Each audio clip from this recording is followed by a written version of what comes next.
It's me. Europa 101 Part 2. Let's get to it. Yo, have you subscribed yet? Yeah, hit the bell thingy too. Yeah, and the thumb thingy. Yeah, there you go. Go on. Okay, we are going to start here with the mixer. We'll come back to this user wave section. Here at the mixer, you can control the volume of each envelope independently here. You can control their pan position. And next up, you have the filter section. This is the main filter.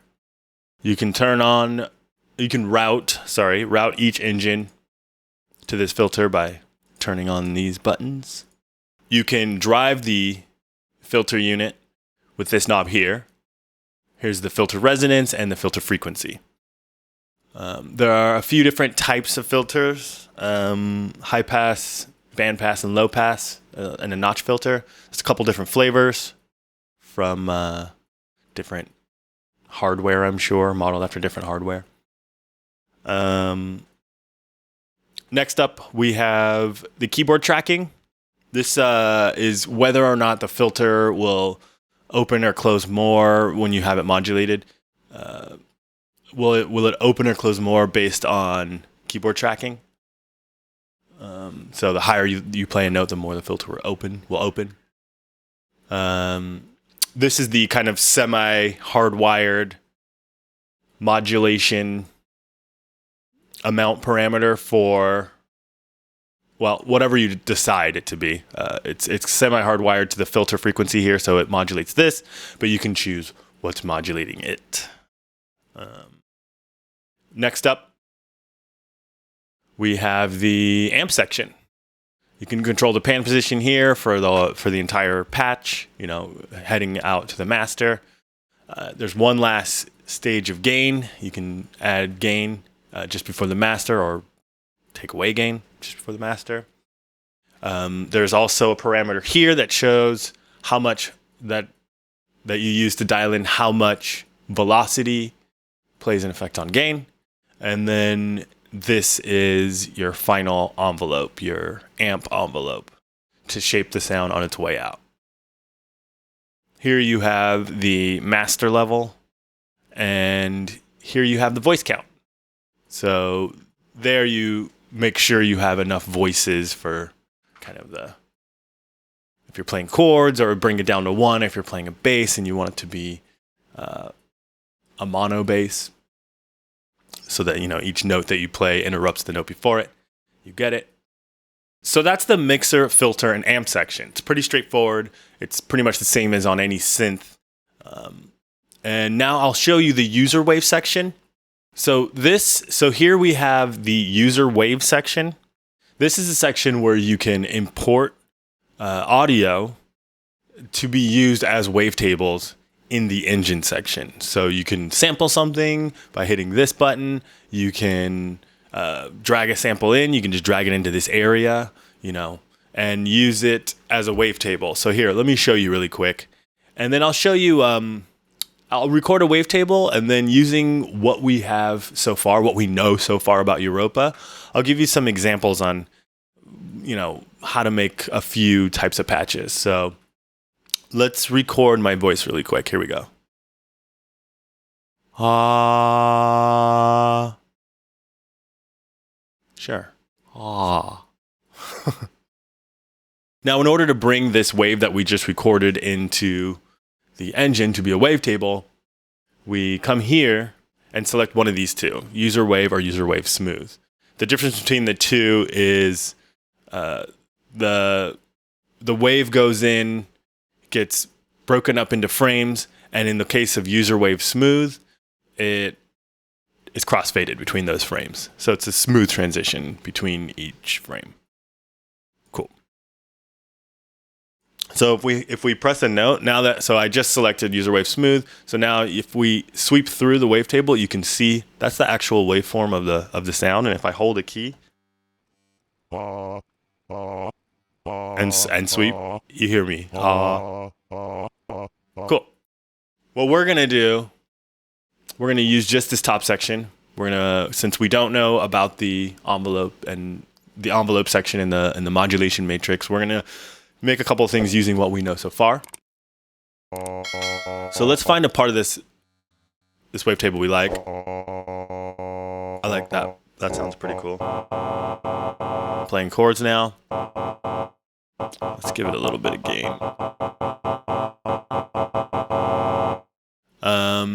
Now I showed you the modifiers before.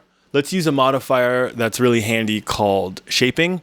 You could see this as a distortion unit almost, but on the engine, like on the waveform itself, it's going to change the shape.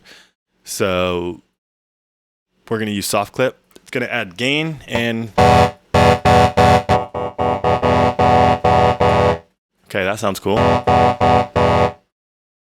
So we're going to ignore the modulation stuff. We're not there yet, but we could try spectral filter. And let's try one of the resonator ones, just to see. There, give it some crunch a little bit. It's kind of starting to sound like some sort of horn or something. Let's give it some unison.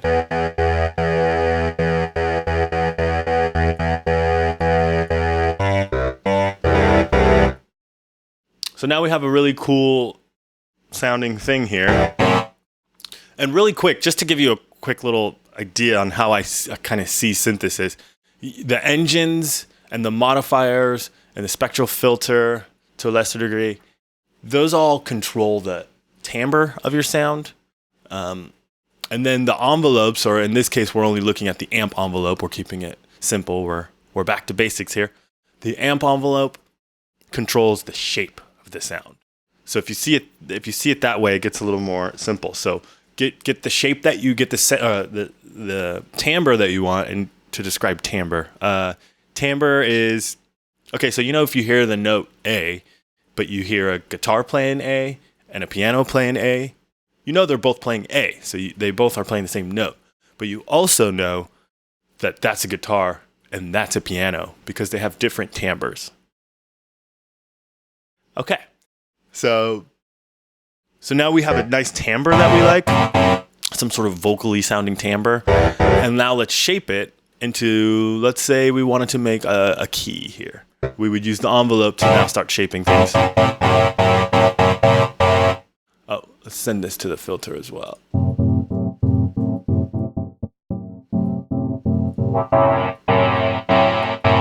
I'm only sending it to the filter. We're not modulating the filter, so the filter is handy when you're just as a filter, but it's obviously going to be way more cool when we start modulating it, and we'll get there.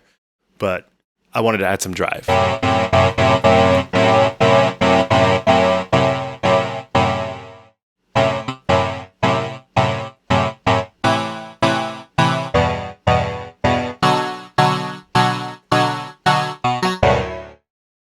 Cool. So using the amp envelope, we just shaped this sound. We could turn it into a pad if we wanted to, real quick. Let's give it some attack.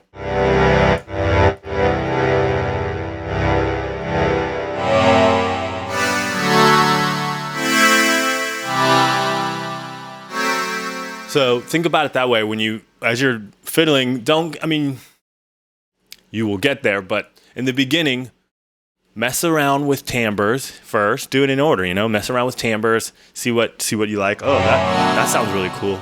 Now where am I putting it? What type of thing is it? That's when you're going to want to shape it. And I'll show you more. Let's try for something a little more straight, like traditional. Something you hear. Reset this. And we could go for a straight super saw. Very easy to make. We have a saw wave. We're going to add some unison. Make the voice count go way up.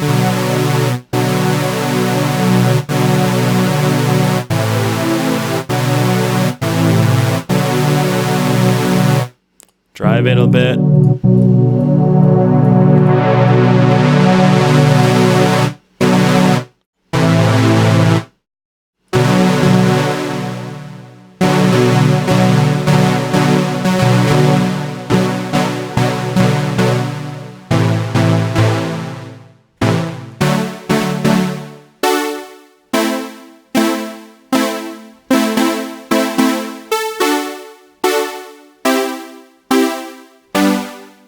Boom.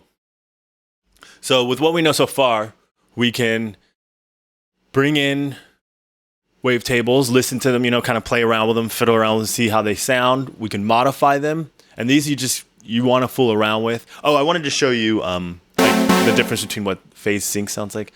Listen to this. They're all moving kind of randomly. Now they're all super in sync. Like every time I open the gate, that is hitting a key. They are all triggered at the same time. Doesn't sound natural, but can sound cool. And regular.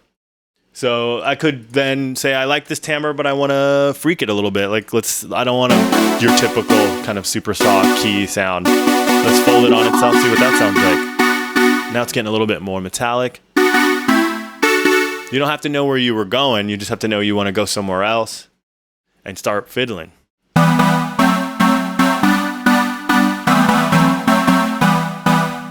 Okay, I like that sound. Let's make it even like pluckier.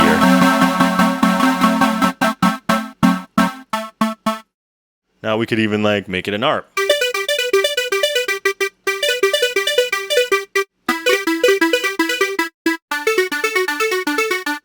You get it? Because it's really tight and plucky.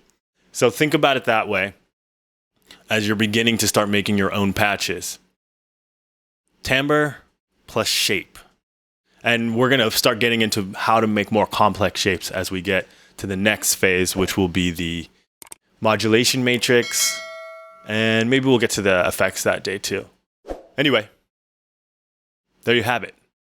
Europa 101, part 2. We're more than halfway there. So happy patch making, and I'll see you guys in the comments.